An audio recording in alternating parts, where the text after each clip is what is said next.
Cody, our first show was more Big 12 centric. Today we're going to be more Iowa State focused, and we're going to start with the offensive side of the ball. I'm going to start it off, and we're going to talk about additions for our our Iowa State offense because a lot has changed. So with Nathan Shieldhouse, our offensive coordinator last year, he left for a better opportunity to go to NFL as I believe as the quarterbacks coach of the Rams, I believe. Or Yeah, that is correct. Yeah, he's over alongside Sean McVay in Los Angeles as the QB coach for the LA Rams. nice, yeah. So congratulations to him. But now as we have another promotion from within. Uh,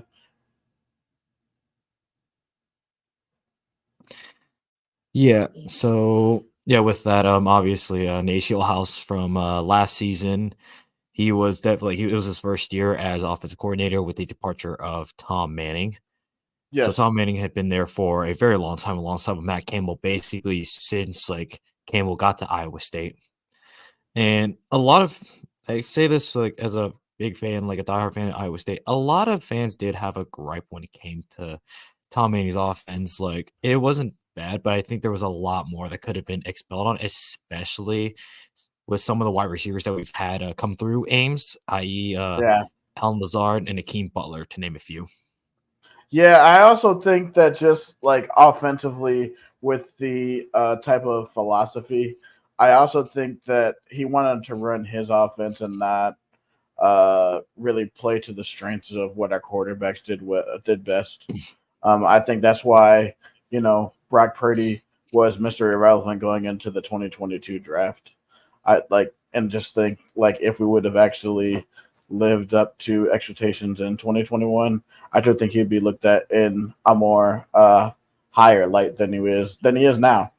Or they probably would have had that same thing that he is now. But yeah, with the Mauser, with Taylor Mauser, I love this. I love this addition and just promoting from within. Just promoting from within has been very, very good for us. We have a lot of former players from the Camo era that are on this coaching staff.